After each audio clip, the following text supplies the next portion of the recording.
ठीक है। तो हम आज पढ़ेंगे फंक्शन ऑफ ब्लड के बारे में कि आखिरकार ब्लड का क्या क्या कार्य होता है। ठीक है, तो अपन पहले हेडिंग डाल देते हैं कि क्या क्या पढ़ेंगे। ठीक है, तो पहले पढ़ेंगे फंक्शन ऑफ ब्लड के बारे में आज डिस्कस करेंगे, फंक्शन ऑफ ब्लड सेल के बारे में, ब्लड सेल्स के बारे में। ठीक है, जो ब्लड सेल होती है हमारी, जो ब्लड सेल होती है वो 3 प्रकार की ब्लड सेल होती है मेनली। कौन कौन सी होती है? RBC, WBC and platelets. कौन कौन सी होती है? आरबीसी, डब्ल्यूबीसी और प्लेटलेट्स होती है। जो टोटल ब्लड की कितने परसेंट वॉल्यूम होता है? 45% होता है। ठीक है, अब सबसे पहले अपन डिस्कस करेंगे आरबीसी के बारे में। कौन से टॉपिक के बारे में? आरबीसी के बारे में। ठीक है, तो अपन को पता है कि मतलब ये एग्जाम पॉइंट्स ऑफ से ऐसे लिखना है कि आपको पता ही होगा कि आरबीसी के बारे में बहुत कुछ लिख सकते हैं। जैसे हम आरबीसी का कैसे अपन इसका फॉर्मेशन, ब्लड का फॉर्मेशन कैसे हुआ, इसकी स्टेज क्या है, डेवलपमेंट क्या है, इस ये अपन को इसका डिपेंड ये होता है कि अपन के एग्जाम में कैसा क्वेश्चन आता है। 2 नंबर का आता है तो कौन कौन से पॉइंट लिखने, कम पॉइंट में लिखने। यदि 5 नंबर का आता है तो 2-3 पेज में लिखने हैं। तो कैसे कैसे अपन बढ़ा चढ़ा के लिख सकते हैं। अपन शॉर्ट फॉर्म में यहाँ पर बात करेंगे, बिल्कुल शॉर्ट फॉर्म में। ये तो अपन को कम से कम याद होना ही चाहिए। ठीक है, तो आरबीसी को सबसे पहले क्या कहते हैं? आरबीसी को पहला पॉइंट यही बनता है कि आरबीसी को इर्थ्रोसाइट सेल कहते हैं। आरबीसी को क्या कौन सी सेल कहते हैं? इर्थ्रोसाइट सेल कहते हैं। ठीक है, एक पॉइंट ये बन गया कि आरबीसी को इर्थ्रोसाइट सेल कहते हैं और इसके ब्लड की फॉर्मेशन को कहते हैं इर्थ्रोपोइसिस सेल कहते हैं। कौन सी कहते हैं? इर्थ्रोपोइसिस। ठीक है, छोटे छोटे पॉइंट है ऐसे एग्जाम में लिखने हैं। ठीक है, कि इसको ब्लड सेल के फॉर्मेशन को क्या कहते हैं? इर्थ्रोपोइसिस। ठीक है, अब एक बात ध्यान रखना कि सबसे पहले आरबीसी होती हैं वो, मतलब ब्लड सेल में सबसे ज़्यादा आरबीसी पाई जाती है। ब्लड सेल में जो आरबीसी, डब्ल्यूबीसी और प्लेटलेट्स होते हैं उसके 99% क्या पाया जाता है? आरबीसी पाए जाते हैं। क्या होते हैं? आरबीसी। अब आरबीसी का जो शेप होता है वो शेप कौन सा होता है? बाइकॉनकेव शेप होता है। कौन सा शेप होता है? बाइकॉनकेव। मीन्स ऐसा शेप होता है जो 20 में से कैसे होती है? थिन होती है। 20 में से थिन होती है। 20 में से थिन क्यों होती है? ताकि थिन होने के कारण वो O2 और CO2 का एक्सचेंज, ट्रांसपोर्ट आसानी से कर सके। O2 और CO2 का क्या वो कर सके? आसानी से ट्रांसपोर्ट कर सके। ठीक है, ये बात ध्यान रखना कि आरबीसी होती है वो मेनली किसका करता है? O2 का ट्रांसपोर्ट करता है, लेकिन थोड़ा बहुत CO2 का भी ट्रांसपोर्ट करता है। ठीक है, आरबीसी होती है उसका डायमीटर होता है, वो होता है 7 माइक्रोमीटर। कितना होता है? 7 माइक्रोमीटर होता है। ठीक है, आरबीसी होती है वो फ्लेक्सिबल होती है। कैसी होती है? फ्लेक्सिबल होती है। फ्लेक्सिबल मीन्स मतलब वो फ्लेक्सिबल क्यों होती है? आरबीसी फ्लेक्सिबल होने का कारण ये होता है कि ये ब्लड वेस कैपिलरी में जाती है, तो ब्लड कैपिलरी बहुत छोटी होती है, तो इसके कारण फ्लेक्सिबल होने के कारण वो आसानी से अंदर इंटर कर सकती है, इसलिए कारण वो फ्लेक्सिबल होती है। ठीक है, आरबीसी में न्यूक्लियस नहीं पाया जाता है। जो मैच्योर आरबीसी होती है उसमें न्यूक्लियस नहीं पाया जाता है। आपने पिछले वीडियो में भी पढ़ा होगा कि जो आरबीसी होती है वो इर्थ्रोब्लास्ट सेल से बनती है और कई भागों में आरबीसी डिवाइड होती है। सबसे पहले इमेच्योर आरबीसी होती है वो बड़ी होती है, जैसे जैसे वो छोटी होती जाती है और उसका अमाउंट बढ़ जाता है, और आरबीसी छोटी हो जाती है तो वो नॉन न्यूक्लियस होती है। नॉन न्यूक्लियस का मीन्स जो न्यूक्लियस नहीं होगा तो उसमें आगे डिवीजन भी नहीं होगा, तो आगे डिवीजन नहीं होगा तो आगे वो नई विभाजित भी डिवीजन नहीं होगा तो वो डिस्ट्रॉय हो जाएगी और नई आरबीसी का फॉर्मेशन होगा। ठीक है, तो इसका डिस्ट्रॉय क्या होता है? इसका फॉर्मेशन तो आपको पता ही होगा कि एडल्ट हुज में इसका फॉर्मेशन क्या होता है? बोन मैरो में होता है। बोन मैरो में होता है। ठीक है, और इसका डिस्ट्रॉय क्या होता है? डिस्ट्रॉय डिस्ट्रॉय होता है उसका, ये वो है। ठीक है, डिस्ट्रॉय होता है मेनली स्प्लीन में होता है, थोड़ा बहुत बोन मेरो और लीवर में भी होता है इसका डिस्ट्रॉय। ठीक है, उसकी लाइफ स्पेन के बारे में बात करेंगे, उसकी लाइफ कितनी होती है? वो 120 डेज की होती है उसकी लाइफ डेज। ठीक है, आरबीसी में क्या पाया जाता है? आरबीसी में हीमोग्लोबिन पाया जाता है। क्या पाया जाता है? हीमोग्लोबिन पाया जाता है। प्रति 100 ml ब्लड में 12 से 16 ग्राम हीमोग्लोबिन पाया जाता है। 12 से 16 ग्राम क्या पाया जाता है? हीमोग्लोबिन पाया जाता है प्रति 100 ml ग्राम में, जो कि इंपॉर्टेंट रोल निभाता है O2 और CO2 के ट्रांसपोर्टेशन में। ठीक है, ये इतने पॉइंट हो गए आरबीसी के बारे में, बहुत है। इसके पश्चात अपन पढ़ेंगे डब्ल्यूबीसी की फंक्शन के बारे में। इसके पश्चात क्या पढ़ेंगे? डब्ल्यूबीसी की फंक्शन के बारे में, डब्ल्यूबीसी। ठीक है, नाम से ही थे, इसको क्या कहते हैं? ल्यूकोसाइट कहते हैं। ल्यूकोसाइट्स सेल कहते हैं। ठीक है, अब ल्यूकोसाइट सेल कहते हैं। अब दूसरा पॉइंट ये बन गया कि इसमें हीमोग्लोबिन की एब्सेंस के कारण ये कैसे होते हैं? कलरलेस दिखते हैं, अर्थात कैसे दिखते हैं? वाइट दिखते हैं, तो इसलिए उसका नाम क्या पड़ गया? वाइट ब्लड सेल कहते हैं। ठीक है, अब ठीक है, तीसरा पॉइंट अपन का ये बन गया कि इसको मतलब इसकी ब्लड फॉर्मेशन की प्रक्रिया को कहते हैं ल्यूकोपोइसिस कहते हैं, ल्यूकोपोइसिस कहते हैं। ब्लड फॉर्मेशन की प्रक्रिया को कहते हैं ल्यूकोपोइसिस कहते हैं। डब्ल्यूबीसी की संख्या होती है वो आरबीसी की तुलना में बहुत कम होती है, आरबीसी की संख्या में बहुत कम होती है। यहाँ पर डब्ल्यूबीसी की संख्या कितनी होती है, 6000 to 8000 पर एम पर क्यूब ठीक है। और यहाँ पर अपन आरबीसी की इसमें काउंट नॉर्मल पर्सन में कितनी होती है संख्या, होती है 50 लाख टू 55 लाख पर क्यूब एम होती हैं, इसकी नंबर होते हैं, ठीक है। अब इसमें और कौन सा पॉइंट पढ़ेंगे कि आरबीसी होती है वो संख्या में बहुत कम होती है लेकिन इससे लॉन्गेस्ट होती है, यानी बड़ी होती है, ठीक है। और ये इंपॉर्टेंट, ये लॉन्गेस्ट होती है, ठीक है, किसकी तुलना में, आरबीसी की तुलना में। डब्ल्यूबीसी क्या होती है, बड़ी होती है। और इसका मेन इंपॉर्टेंट रोल फंक्शन क्या होता है, ये इम्यूनिटी और डिफेंस में मेजर रोल अदा करती है, ठीक है। इम्यूनिटी एंड डिफेंस में इंपॉर्टेंट रोल अदा करती है, डिफेंस में इंपॉर्टेंट रोल अदा करती हैं, ठीक है। आरबीसी की जो साइटोप्लाज्म होता है, साइटोप्लाज्म में क्या पाया जाता है, न्यूक्लियाई पाया जाता है और कुछ क्या पाया जाता है, ग्रेनुलोसाइट सेल्स पाई जाती है, ग्रेनुलोसाइट्स सेल्स पाई जाती है। जो आरबीसी का साइटोप्लाज्म होता है उसमें न्यूक्लियाई और ग्रेनुलोसाइट सेल्स पाई जाती हैं, ठीक है। और ग्रेनुलोसाइट सेल की वजह से आरबीसी को दो प्रकार में डिवाइड किया जाता है। डब्ल्यूबीसी को कितने टाइप्स में डिवाइड किया जाता है, 2 टाइप्स में डिवाइड किया जाता है, ठीक है। एक होता है जिसमें ग्रेनुलोसाइट सेल प्रेजेंट होती है उसको कहते हैं ग्रेनुलोसाइट सेल्स, और जिसमें ग्रेनुल्स एब्सेंट होता है उसको कहते हैं ए ग्रेनुलोसाइट्स सेल्स, ठीक है। अब ग्रेनुलोसाइट सेल कौन कौन से होते हैं उसके बारे में भी यहाँ पर अपन डिस्कस करेंगे। ग्रेनुलोसाइट सेल होती है वो न्यूट्रोफिल, बेसोफिल,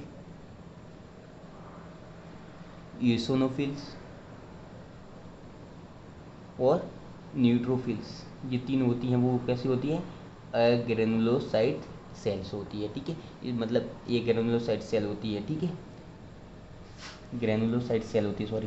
ग्रेनुलोसाइट सेल कौन कौन सी होती है, बेसोफिल, एओसिनोफिल और न्यूट्रोफिल्स, ये होती हैं ग्रेनुलोसाइट्स, मतलब ग्रेनुल्स में प्रेजेंट होता है। और ये ग्रेनुलोसाइट सेल कौन कौन सी होती है, मोनोसाइट्स और लिम्फोसाइट सेल, ठीक है, साइट सेल। अब इसमें अपन डब्ल्यूबीसी का टोटल होता है, डब्ल्यूबीसी में 60 to 65% यानी कि सबसे ज़्यादा क्या पाया जाता है, न्यूट्रोफिल पाया जाता है। क्या पाया जाता है, न्यूट्रोफिल पाया जाता है 60 to 65%, ठीक है।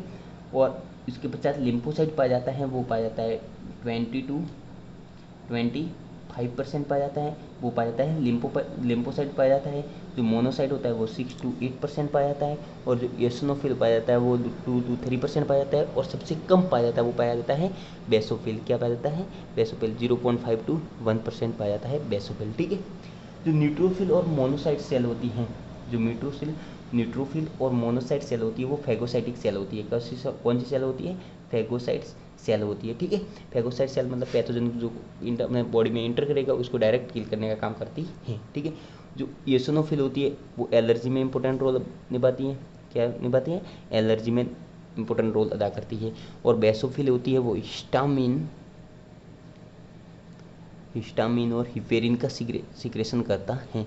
आपको पता ही होगा हिपेरिन एक एंटीकोगुलेंट होता है, ठीक है। इसके पश्चात जो मोनोसाइट सेल होती हैं, मोनोसाइट आपको पता ही है कि मोनोसाइट और न्यूट्रोफिल कौन सी होती है, फैगोसाइटिक सेल होती है। लिम्फोसाइट सेल होती है वो एक डब्ल्यूबीसी में दो प्रकार की सेल का निर्माण करता है, जो बी लिम्फोसाइट्स बी सेल का निर्माण करता है और टी लिम्फोसाइट्स का निर्माण करता है, टी सेल का निर्माण करता है। अभी आपको ये भी पता होगा कि टी लिम्फोसाइट सेल होती हैं वो पैथोजन को किल करने का काम करती हैं, और बी लिम्फोसाइट एंटीबॉडीज़ का निर्माण करती हैं, ठीक है। इसके पश्चात हम नेक्स्ट पेज पर यहाँ पर आते हैं, और यहाँ पर अपन पढ़ेंगे प्लेटलेट्स के बारे में। किसके बारे में पढ़ेंगे, प्लेटलेट्स के बारे में, प्लेटलेट्स के बारे में, ठीक है। तो सबसे पहले प्लेटलेट्स का यही कहते हैं कि प्लेटलेट्स को और क्या कहते हैं, थ्रोम्बोसाइट सेल भी कहते हैं, थ्रोम्बोसाइट्स भी कहते हैं। ये कौन सी के सेल्स में बनता है, मेगा कैरियोसाइट सेल में बनता है, आपको पता है पिछली वीडियो में हमने यही पढ़ा था, ठीक है। इसमें भी कोई न्यूक्लियस नहीं होता है, कोई नो न्यूक्लियस पाया जाता है, इसमें भी न्यूक्लियस नहीं पाया जाता है, नो न्यूक्लियस पाया जाता है। और इसकी लाइफ स्पैन होता है, जो लाइफ स्पैन होता है वो कितना होता है, लाइफ स्पैन होता है 8 डेज का, 8 दिन का होता है अप्रोक्सीमेट, ठीक है। और इसकी मतलब जो वॉल्यूम होता है, इसका जो वॉल्यूम होता है वो 1.5 लाख से 3.5 लाख पर क्यूब होता है। और ये किस में इम्पोर्टेंट रोल निभाता है, ब्लड क्लॉटिंग में इम्पोर्टेंट रोल निभाता है, ब्लड क्लॉटिंग में इम्पोर्टेंट रोल निभाता है कौन, प्लेटलेट्स, ठीक है। प्लेटलेट्स के बारे में इतना बात ध्यान रखना है, ठीक है। उसके बाद हम एक छोटे से पॉइंट को डिस्कस कर लेते हैं फंक्शन ऑफ ब्लड सेल के बारे में। हो जाने के बाद अपन छोटे से एक टॉपिक को डिस्कस करते हैं बोन मैरो के बारे में। किसके बारे में, बोन मैरो के बारे में। तो हेडिंग डालते हैं, यहीं पर डिस्कस कर लेते हैं, छोटा सा टॉपिक है function and composition of bone marrow, function and composition of bone marrow, composition of bone marrow, ठीक है, ठीक है। Composition and function of composition of bone marrow. तो सबसे पहले अपन यहाँ डिस्कस करेंगे कि आखिर में बोन मैरो क्या होता है, क्या होता है बोन मैरो क्या होता है, ठीक है। तो अपन को पता होता है बोन मैरो एक स्पॉन्जी एंड विस्कस टिश्यू होता है। क्या होता है, एक स्पॉन्जी एंड विस्कस टिश्यू होता है, विस्कस टिश्यू होता है जो कि बोन के बीच में पाया जाता है। जैसे हमारी ये कोई भी बोन हो गई, ये ऐसे जनरल उदाहरण के लिए, एग्जांपल के लिए बता रहा हूँ, तो इसके बीच में पाया जाता है, विस्कस एंड स्पॉन्जी टिश्यू होता है, ठीक है। और दूसरा पॉइंट हो गया, पहला पॉइंट हो गया। दूसरा पॉइंट होता है जो हमारा बोन मैरो होता है, ये बोन मैरो होता है वो प्राइमरी लिम्फोइड ऑर्गन होता है। कौन सा लिम्फोइड ऑर्गन होता है, प्राइमरी लिम्फोइड ऑर्गन होता है, प्राइमरी लिम्फोइड ऑर्गन होता है। अब प्राइमरी लिम्फोइड ऑर्गन और लिम्फोइड ऑर्गन होते हैं, यहाँ पर अपन डिस्कस करेंगे लिम्फोइड ऑर्गन के बारे में। जो हमारे लिम्फोइड ऑर्गन होते हैं बॉडी में, अपनी बॉडी में लिम्फोइड ऑर्गन होते हैं वो 2 प्रकार के होते हैं। कौन से, कितने प्रकार के होते हैं, 2 प्रकार के होते हैं। एक होता है primary lymphoid organ, primary lymphoid organ, और एक होता है सेकेंडरी लिम्फोइड ऑर्गन, ठीक है। जो प्राइमरी लिम्फोइड होता है वो कहाँ का पाया जाता है, एक तो थाइमस में पाया जाता है और एक बोन मैरो में पाया जाता है, बोन मैरो में प्रेजेंट होता है, ठीक है।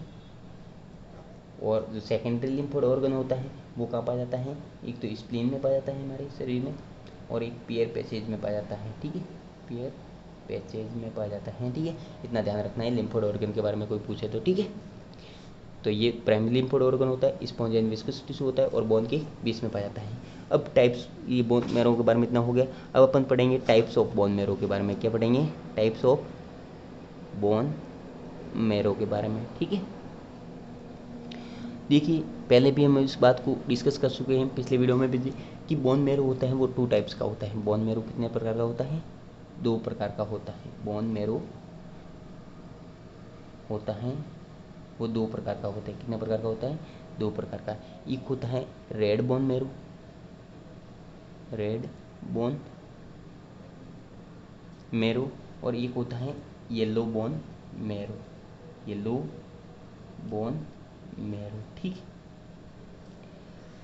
रेड बोन मैरो होता है वो आप सभी को पता है कि ये क्या काम करता है, ये ब्लड के फॉर्मेशन, ब्लड सेल के फॉर्मेशन में इम्पोर्टेंट रोल निभाता है। किस क्या होता है, ब्लड फॉर्मेशन में इम्पोर्टेंट रोल निभाता है, ब्लड फॉर्मेशन में इम्पोर्टेंट रोल निभाता है।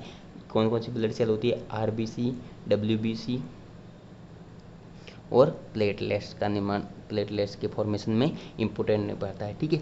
दूसरा इसका फंक्शन मेन कारण होता है कि ये आरबीसी का ये प्रोडक्शन में भी काम आता है और रिडक्शन में भी काम आता है। मतलब यहाँ उत्पादन भी यहाँ करता है और इसमें न्यूक्लियस नहीं पाया जाता तो इसको डिवाइड नहीं कर सकते, तो इसका फॉर्मेशन भी यही होता है और रिडक्शन भी, रिड्यूस भी यही होता है। मतलब ये प्रोड्यूस भी यहाँ होता है और रिड्यूस भी यही होता है। मतलब ये आरबीसी का प्रोडक्शन भी करता है और रिडक्शन भी यही होता है, रिडक्शन भी यही होता है। थोड़ा बहुत होता है, आपको ये मतलब पहले ही बता दिया था कि रिडक्शन मेनली कहाँ होता है, आरबीसी बढ़ाते ये स्प्लीन में मेनली होता है, फिर लिवर और बोन मैरो में भी होता है, ठीक है।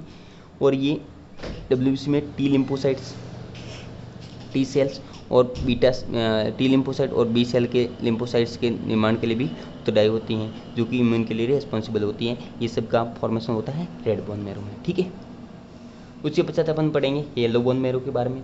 येलो बोन मैरो अपन को पता है कि जब अपन ने पहले पिछले वीडियो में भी ये भी वो बात है यहाँ पर कि जो रेड बोन मैरो होता है वो चाइल्डहुड में पूरा का पूरा मतलब ब्लड का फॉर्मेशन रेड बोन मैरो होता है। जब एडल्टहुड तक आते आते हमारे क्या होता है, रेड बोन मैरो होता है वो 50% किस में बढ़ जाता है, येलो बोन मैरो में। और क्यों बदल जाता है, क्योंकि फैट का डिपोजिशन होता है, तो ये फैट का स्टोरेज करने में काम आता है, फैट का स्टोरेज करने में काम आता है, पेट का स्टोरेज करने में काम आता है। ऐसा नहीं है कि ये मतलब फैट का स्टोरेज करेगा तो ये ब्लड सेल के फॉर्मेशन में कोई इंपॉर्टेंट रोल नहीं करता है, लेकिन अपनी बॉडी के नीड के ऊपर डिपेंड करता है। जैसे अपन की बॉडी में ब्लड की प्रोडक्शन की कमी हो गई तो ये येलो बोन मैरो किस में बढ़ेगा, रेड बोन मैरो में चेंज हो जाएगा, ठीक है। इसमें ये क्या होता है, उसमें एक मीजेनकाइमल स्टेम सेल पाई जाती है। क्या पाई जाती है, मीजेनकाइमल स्टेम सेल पाई जाती है येलो बोन मैरो में। एक बात ध्यान रखना कि इसमें मीजेनकाइमल स्टेम सेल पाई जाती है। मीजेनकाइमल स्टेम सेल का क्या कार्य होता है, ये मीजेनकाइमल स्टेम सेल जब अपने एडल्टहुड में जो अपनी की बोन होती है, बोन, मसल और कार्टिलेज होती है, उसको रिपेयरिंग का काम करता है। बोन, मसल और कार्टिलेज की रिपेयरिंग का काम करता है। क्या करता है, बोन, मसल और कार्टिलेज की रिपेयरिंग का काम करता है। कौन करता है, मीजेनकाइमल स्टेम सेल, जो कि कहाँ पाया जाता है, ये बोन मैरो में पाया जाता है, रिपेयरिंग का काम करता है, ठीक है, करता है, ठीक है। येलो बोन मैरो रिपेयरिंग का काम करता है, ठीक है। कौन करता है, येलो बोन मैरो, ठीक है। उसके पश्चात क्या होता है, जैसे जैसे अपनी एज बढ़ती जाती है, ऐसे अपन को पहले ही डिस्कस किया था कि 50% ये येलो में बढ़ता है। जब अपनी एज बहुत जाते थे, बुढ़ापे में आते हैं तो येलो बोन मैरो होता है वो रेड बोन मैरो में कन्वर्ट हो जाता है, ठीक है। अब रेड बोन मैरो अपन ने कहा था कि ये येलो बोन मैरो में कन्वर्ट हो जाता है 50%, तो ये कहाँ पाया जाता है, ये रेड बोन मैरो कहाँ पाया जाता है। तो शुरुआती में जब बच्चा चाइल्ड होता है, चाइल्ड स्टेज में पूरी लगभग अपनी बॉडी की जितनी भी बोन है उसमें सभी में रेड बोन मैरो पाया जाता है। और एडल्टहुड तक आते आते ही ये मेनली अपनी बॉडी में स्कल में, वर्टिब्राई में, जो अपने एंड ऑफ द फीमर में पाया जाता है, एंड ऑफ द ह्यूमरस में पाया जाता है, एंड द ह्यूमरस, जो ह्यूमरस के सबसे लास्ट वाला इलाका है उसमें पाया जाता है, end of the humerus, end of the femur, end of the tibia के एंड में पाया जाता है, पेल्विक क्षेत्र में पाया जाता है, इस जगह पर क्या पाया जाता है, रेड बोन मैरो पाया जाता है, ठीक है। ये हो गया पूरा, ठीक है। तो अपन एक बार और रिवीजन कर देते हैं और एक बार शुरुआत से रिवीजन कर देते हैं, ठीक है। सबसे पहले हमने ये पढ़ा कि फंक्शन ऑफ ब्लड सेल क्या होते हैं। तो ब्लड सेल होती है वो क्या, कौन सी ब्लड सेल होती है, आरबीसी, डब्ल्यूबीसी और प्लेटलेट्स होती है, जो कि टोटल ब्लड का कितना होता है, 45% वैल्यूम होता है, ठीक है। उसके बाद से होता है आरबीसी का फॉर्मेशन, आरबीसी को और क्या कहते हैं, इरिथ्रोसाइट कहते हैं, डब्ल्यूबीसी को ल्यूकोसाइट्स कहते हैं। आरबीसी की ब्लड की फॉर्मेशन की प्रक्रिया को कहते हैं इरिथ्रोपोसिस कहते हैं, और डब्ल्यूबीसी की प्रोसेस को क्या कहते हैं, ल्यूकोपोसिस कहते हैं, ठीक है। आरबीसी अपने शरीर में नॉर्मल एक पर्सन में 50 to 55 लाख पर क्यूब पाया जाता है, और ये डब्ल्यूबीसी कितने पाया जाता है, 6,000 to 8,000 पर क्यूब पाया जाता है, ठीक है। इसका शेप होता है वो कैसा होता है, बाइकॉनकेव शेप होता है, और ये डिस्क शेप होती है। कौन सी शेप होती है, डिस्क शेप होती है, ठीक है। और इसका डायमीटर होता है वो 4 mm होता है, 4 माइक्रोमीटर होता है। और मैंने ये भी डिस्कस किया कि ये बीच में 3 होते हैं ताकि O2 और CO2 का एक्सचेंज आसानी से हो सके, ठीक है। आरबीसी होती है वो फ्लेक्सिबल होती है, जिसके कारण वो ब्लड के प्लेन में आसानी से जा सकें और अपना आसानी से फंक्शन कर सकें, ठीक है। इसमें न्यूक्लियस नहीं पाया जाता है, जब न्यूक्लियस ही नहीं पाया जाता तो डिवीजन नहीं होगा, तो ये एक समय के बाद डिस्ट्रॉय हो जाती है। तो डिस्ट्रॉय कहाँ होती है, इसका स्प्लीन में। और मैंने पहले भी कहा कि स्प्लीन मेनली स्प्लीन में होती है, और थोड़ी बहुत बोन मैरो और लीवर में भी होती है। और इसका फॉर्मेशन के बारे में अपन को पता ही है कि इसका फॉर्मेशन एडल्टहुड में कहाँ होता है, बोन मैरो में।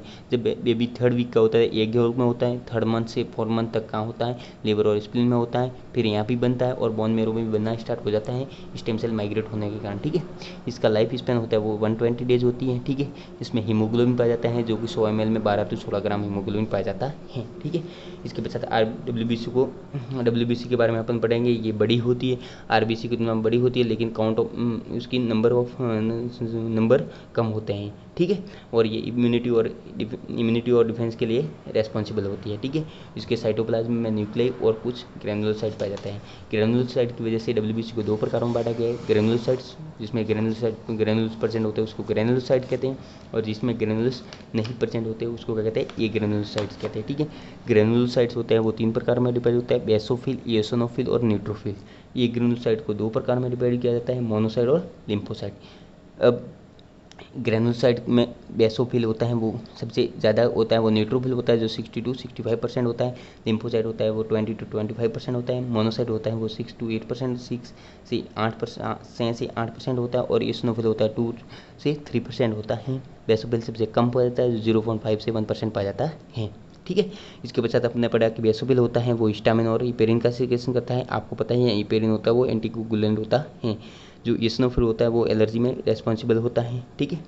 न्यूट्रोफिल और मोनोसाइट होता है वो पैगोसाइटिक सेल होती है जो अपने कोई भी पैथोजन आता है तो उसको किल करने का काम करता है, ठीक है।